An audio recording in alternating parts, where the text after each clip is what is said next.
Hello student, welcome back to my YouTube channel chapter two learn. तो बेटा, सबसे पहले मैं आप सभी से माफ़ी चाहूँगा कि मैं 2 दिन कुछ ज़्यादा बिजी था, जिसकी वजह से मैं 2 दिन कोई किसी भी क्लास की कोई भी वीडियो अपलोड नहीं कर पाया। ठीक है, तो आज मैं यहाँ से स्टार्ट करने जा रहा हूँ 9th क्लास का फर्स्ट चैप्टर एक्सरसाइज 1.4। 1.3 तक मैंने अपलोड कर दी थी। आज हम 1.4 से स्टार्ट कर रहे हैं। ठीक है, 1.4 के साथ साथ ही जल्दी ही अब मैं कोशिश करूंगा कि मैं सेकंड चैप्टर स्टार्ट करूं पॉलिनोमियल, क्योंकि कुछ बच्चों की डिमांड आई है कि सर पहले पॉलिनोमियल करा दीजिए, क्योंकि वो उनके एग्जाम में आ रहा होगा, आई थिंक, है ना। क्योंकि मेरे कुछ स्टूडेंट भी हैं जिनका पॉलिनोमियल आ रहा है।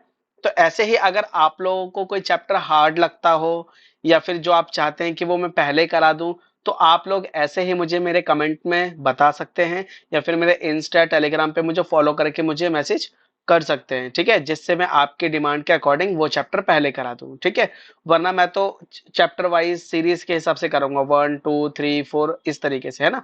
बाकी अगर आपको लगता है कि नहीं ये चैप्टर ना होकर पहले ये होना चाहिए, तो आप लोग मुझे बताएंगे, फिर जैसे भी आप कहेंगे उसी तरीके से मैं वीडियो बनाता रहूंगा। ठीक है, चलिए तो आज हम स्टार्ट करने जा रहे हैं exercise 1.4 of class 9th।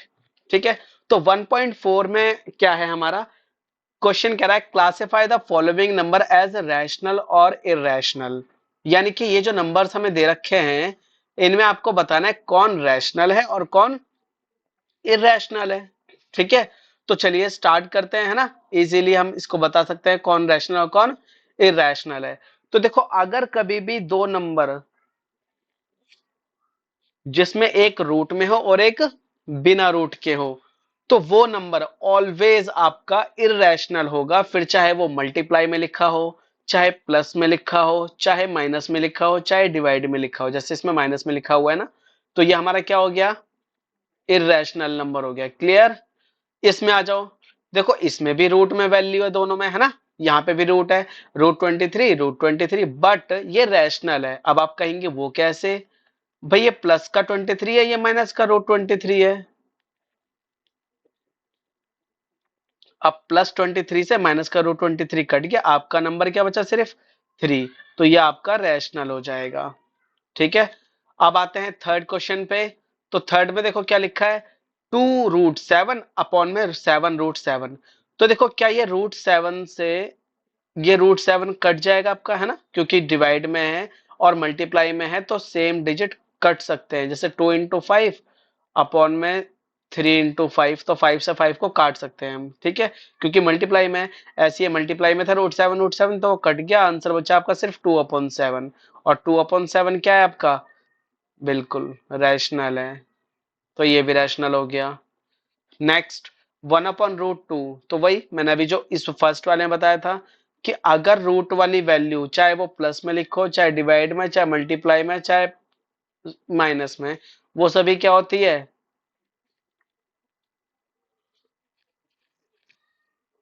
Irrational होती है। ठीक है, अब ये 2 पाई, तो देखो पाई जो होता है ना, ये जो पाई है ये इरेशनल है, इसलिए 2 पाई भी क्या कहलाएगा, एक इरेशनल नंबर कहलाएगा। ठीक है, आते हैं क्वेश्चन नंबर 2 पे। Simplify each of the following expression. 1 minute देंगे बच्चे, जरा 1 मिनट रुको।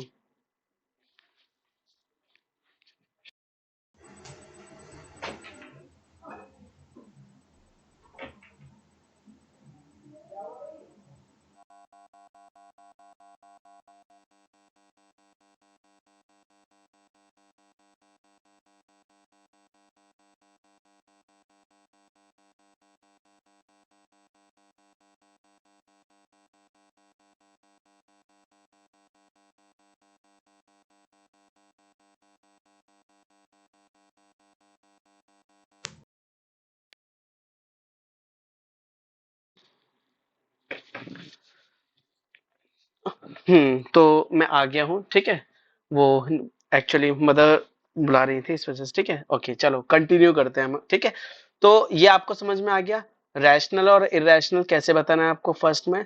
आते हैं अब हम सेकंड क्वेश्चन पे। कह रहा है simplify each of the following expression. इसको हमें सिंप्लीफाई करना है। ठीक है, तो देखो फर्स्ट पार्ट कैसे सिंप्लीफाई करेंगे हम इसको, बहुत इजी है। 3 + √3 ब्रैकेट में 2 प्लस रूट 2।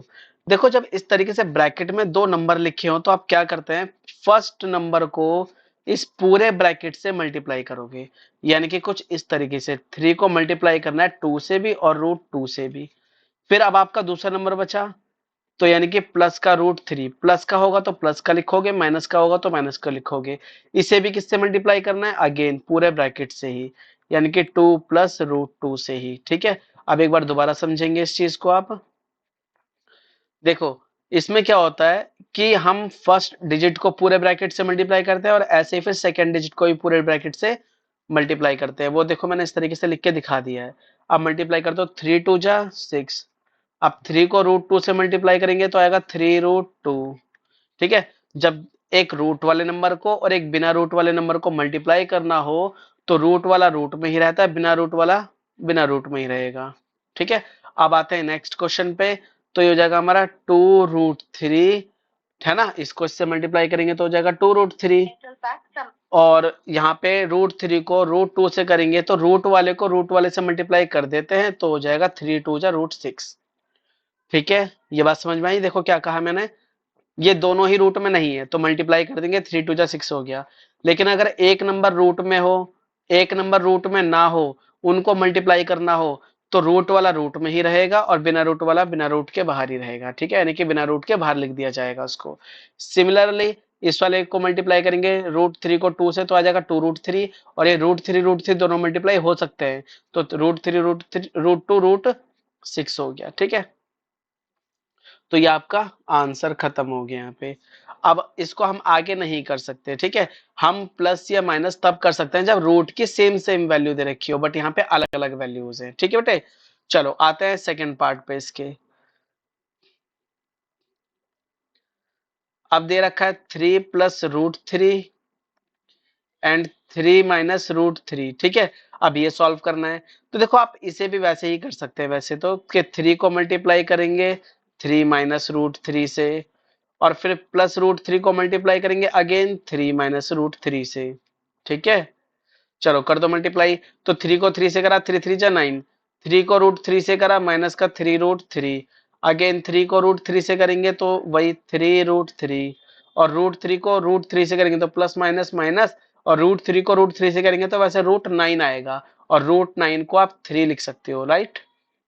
अब ये माइनस का 3 रूट 3 है, प्लस का रूट 3 कट गया, बचा 9 - 3 = 6। ठीक है बेटे, इसको हम एक और तरीके से कर सकते हैं। ठीक है, एक और तरीके से बता देता हूँ, वो कौन सा तरीका है हमारा, फॉर्मूला यूज करके। जैसे मैं इसको ये भी तो लिख सकता हूँ, जैसे क्वेश्चन है आपका 3 + रूट 3 और 3 - रूट 3। तो ये आपका एक फॉर्मूला होता है, एक आइडेंटिटी होती है, a + b a - b। तो क्या होती है वो आइडेंटिटी, a² - b²। यानी कि अगर बीच में प्लस और माइनस का अंतर हो, बाकी नंबर सेम है, यहाँ भी a यहाँ भी b, यहाँ भी a यहाँ भी b, तो देखो वही तो है, a यहाँ भी a, b यहाँ भी b, बस साइन का ही तो डिफरेंस है। तो इसमें आप आइडेंटिटी यूज कर सकते हो, a² माइनस का b²। तो 3 का स्क्वायर 9 हो जाएगा और स्क्वायर से रूट हट जाता है। ठीक है, तो ये बचा खाली 3, 9 - 3 = 6। ठीक है, तो आप इस क्वेश्चन को ऐसे भी कर सकते हो। Clear, okay. अब आते हैं इसके थर्ड पार्ट पे। अब देखते हैं इसका थर्ड पार्ट कैसे करना है हमें। ठीक है, एक मिनट बस। चलिए आते हैं थर्ड पार्ट पे। तो देखो नेक्स्ट पार्ट है अब हमारा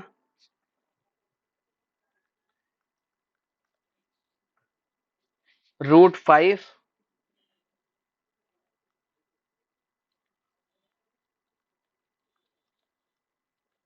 + √2 का होल स्क्वायर। ठीक है, अब आपको पता है स्क्वायर लिखा होता है तो मतलब क्या है कि उस नंबर को हमें दो बार लिखना होता है, राइट।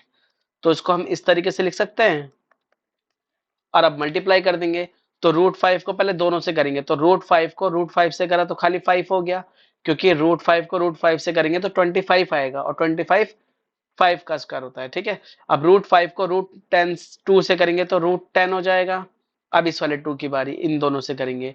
√2 को √5 से करेंगे तो वही √10 हो जाएगा, और √2 को √2 से करेंगे तो वैसे तो √4 आएगा, बट उसे 2 लिख सकते हैं हम। क्लियर, अब ये 5 और ये 2, ये 7 हो गया। अगर रूट की वैल्यू सेम है, यहाँ भी √10 ही हो, यहाँ भी √10, तो इसको प्लस कर सकते हैं, तो हो जाएगा आपका 2 √10। ठीक है। और इसे भी आप आइडेंटिटी लगा के यूज सॉल्व कर सकते हैं, आइडेंटिटी का यूज करके। तो √5 प्लस √2 का होल स्क्वायर। अब इसका जो फॉर्मूला होता है वो होता है a प्लस बी का whole square is equal to a square plus b square plus 2ab। a ये है हमारा और b ये है, चलो कर दो सॉल्व। a की जगह √5 का स्क्वायर,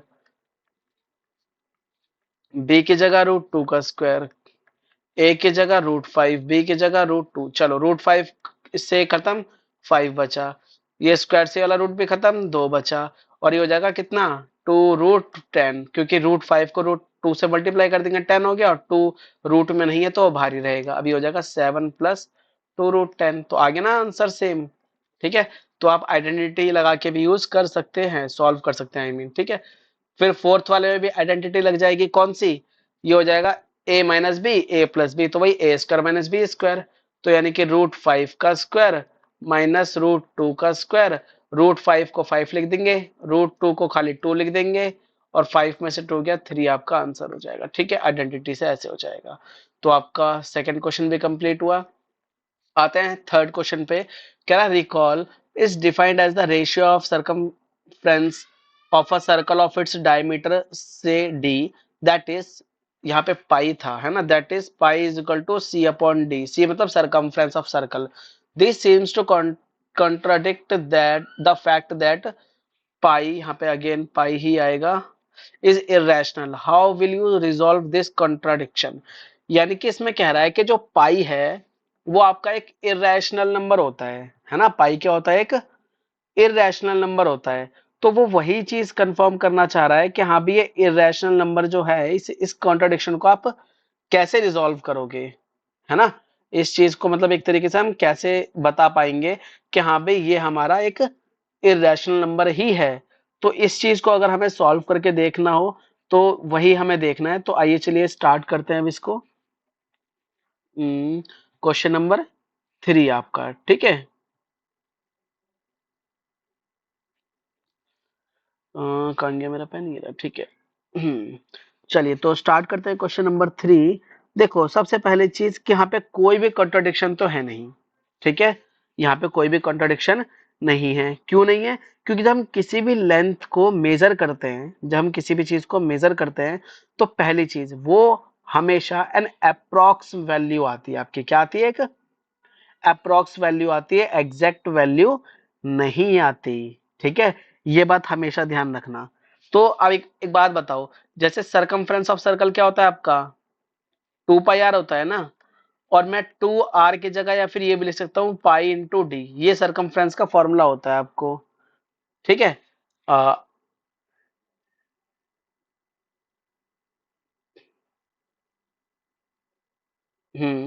तो ये हमारा सरकमफ्रेंस का ही फॉर्मूला होता है, circumference is equal to pi d. तो भाई अगर मुझे पाई की वैल्यू निकालनी हो तो डी इधर आके डिवाइड में तो आ जाएगा, तो इसे मैं सी अपॉन डी लिख सकता हूँ पाई को। अब मान लो सरकमफ्रेंस में मेजर कर रहा हूँ, है ना, जैसे मान लो एक सर्कल है। अब अगर इसकी सरकमफ्रेंस में मेजर करूँ स्केल से, तो क्या वो एग्जैक्ट वैल्यू आ पाएगी, नहीं। अप्रोक्स वैल्यू होती है, बिल्कुल एग्जैक्ट वैल्यू नहीं होती। सिमिलरली अगर मैं इसका डायमीटर मेजर करूं तो क्या ये अप्रोक्स वैल्यू होगी, बिल्कुल ये एग्जैक्ट वैल्यू ये भी नहीं होगी। यानी कि जब हम किसी भी चीज को मेजर करते हैं तो वो उसकी एक अप्रोक्स वैल्यू को दिखाता है, बिल्कुल एग्जैक्ट वैल्यू को नहीं निकाल पाता। ठीक है। तो यहाँ पे pi is equal to c upon d अगर हमें सॉल्व करना है तो यहाँ से क्या है कि एक इरेशनल नंबर ही होगा। ठीक है, क्योंकि वो एक अप्रोक्स वैल्यू होगी, एग्जैक्ट वैल्यू नहीं होगी। ठीक है, तो ये इसका रीजन होता है यहाँ पे। ठीक है, उसके बाद फिर आते हैं नेक्स्ट क्वेश्चन पे। क्वेश्चन नंबर आपका देखो, हाँ इसमें क्वेश्चन नंबर 4 नहीं है, मैंने क्वेश्चन नंबर 4 जो है वो कट कर दिया है। अब मैं रीजन देता हूँ उसका क्यों। देखो आई थिंक वो सिलेबस से हमारा हटा दिया गया है। ठीक है, इससे पहले एक एक्सरसाइज भी थी, मैंने वो भी कट कर दिया क्योंकि सिलेबस से वो हटा दिया गया है। ठीक है, वो जो फोर्थ क्वेश्चन है, क्वेश्चन नंबर 4, वो था आई थिंक रूट 9.3। इसको नंबर लाइन पे शो करना था आपको, है ना। तो अगर ये क्वेश्चन एग्जाम में है या फिर अगर डिडक्ट नहीं हुआ है, ठीक है, तो मेरी नॉलेज के हिसाब से ये आई थिंक डिडक्ट कर दिया गया है ये क्वेश्चन, इस वजह से मैंने इसको यहाँ पे नहीं लिया है। बट अगर ये आ रहा है तो आप लोग मुझे बता देना कमेंट में, तो मैं इसको करवा दूंगा। ठीक है, क्वेश्चन नंबर 4 को। बाकी अब हम आते हैं सीधा क्वेश्चन नंबर 5 पे। तो इसमें हम रैशनलाइज करते हैं, ठीक है। चलो रैशनलाइज करने में हमें क्या करना पड़ता है, अब वो समझे ध्यान से। जैसे क्वेश्चन आपका 1/√7, तो रैशनलाइजेशन में हम क्या करते हैं, रैशनलाइजेशन के अंदर हम नीचे वाली वैल्यू को, जो हमारा डिनोमिनेटर होता है, इसे ऊपर और नीचे मल्टीप्लाई कर देते हैं, ठीक है। इसे ऊपर और नीचे मल्टीप्लाई कर देते हैं, तो √7 को 1 से मल्टीप्लाई करेंगे √7 ही आएगा, और √7 को √7 से करेंगे तो 7 ही आएगा, ठीक है। इसको इससे तो रैशनलाइज में हमें क्या करना होता है कि नीचे वाली वैल्यू को ऊपर और नीचे मल्टीप्लाई कर देते हैं। अब करते क्यों हैं ये भी पता होना चाहिए, है ना। करना इसलिए होता है क्योंकि कभी भी नीचे वाली वैल्यू रूट में नहीं होनी चाहिए। क्या समझे, कि नीचे वाला यानी कि जो डिनोमिनेटर होता है हमारा वो रूट में नहीं होता, वो न्यूमिनेटर हो सकता है, डिनोमिनेटर नहीं। तो अगर आपका डिनोमिनेटर कभी भी रूट में आपको दिख जाए तो आप उसको रैशनलाइज करोगे, और उससे क्या होगा, डिनोमिनेटर जो होगा रूट में, जो डिनोमिनेटर रूट में था वो एक नॉर्मल वैल्यू हो जाएगी, और ऊपर वाली जो वैल्यू होगी न्यूमिनेटर वो रूट में हो जाएगा, ठीक है। तो न्यूमिनेटर रूट में पॉसिबल है बट डिनोमिनेटर नहीं होना चाहिए, तो अगर है तो उसे रैशनलाइज करना पड़ता है, ठीक है बेटा। सेम चीज यहां पर भी है, √7 माइनस √6। अच्छा अब एक चीज, यहाँ पर तो सिर्फ एक ही डिजिट था √7, हमने इसको रैशनलाइज करा, लेकिन जब दो नंबर आ जाएं जैसे √7 माइनस √6, तो इसमें हमें क्या करना होता है, इसमें हम मल्टीप्लाई तो करते हैं लेकिन साइन चेंज करके करते हैं, ठीक है। मल्टीप्लाई इस वैल्यू का ऊपर नीचे करेंगे, ऊपर भी करेंगे नीचे भी करेंगे, लेकिन साइन चेंज करके करेंगे। अगर यहाँ पे माइनस है तो आप यहाँ पे प्लस लोगे, और अगर यहाँ पे प्लस हो तो यहाँ पे माइनस ले लेते हैं मल्टीप्लाई में, ठीक है। अब आप कर लो मल्टीप्लाई, देखो 1 को √7 से करा √7, 1 को √6 से करा प्लस का √6, तो √7 भी हो गया √6 भी हो गया। अब ये फॉर्मूला बन जाए, वही आइडेंटिटी बन गई आपकी a माइनस बी, और ये a प्लस बी, है ना। आइडेंटिटी बन गई, तो आइडेंटिटी का फॉर्मूला क्या होता है, a² माइनस b²। तो स्क्वायर से रूट हट गया, यहाँ भी हट गया, तो ये बचा आपका √7 प्लस √6 अपॉन में 7 माइनस 6। तो ये बचा √7 √6 अपॉन में 1 बचा, तो 1 हमें लिखना नहीं है, तो ये आपका आंसर हो गया, ठीक है। अब आते हैं नेक्स्ट क्वेश्चन पे, 1/√5 प्लस √2, ठीक है। चलो अब इसे देखते हैं।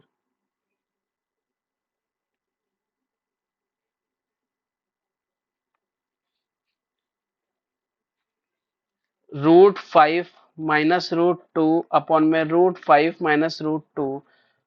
अब मल्टीप्लाई करेंगे इसको तो हो जाएगा √5 माइनस √2 अपॉन में √5 का स्क्वायर माइनस √2 का स्क्वायर। अब वही स्क्वायर से रूट हट जाएगा, तो बचेगा हमारा √5 माइनस √2 अपॉन में 5 minus 2 is equal to √5 minus √2 upon 5 में से 2 गया 3, ठीक है। तो ये आपका आंसर हो गया। अब ये एक क्वेश्चन बचा है, ये आपको मैं होमवर्क के लिए दे रहा हूँ, ठीक है। तो आप इसे करना, और अगर कोई भी इश्यू हो तो आप लोग मुझे कमेंट में बता देना, ठीक है। चलिए आज की वीडियो ही एंड करते हैं, बाय, टेक केयर।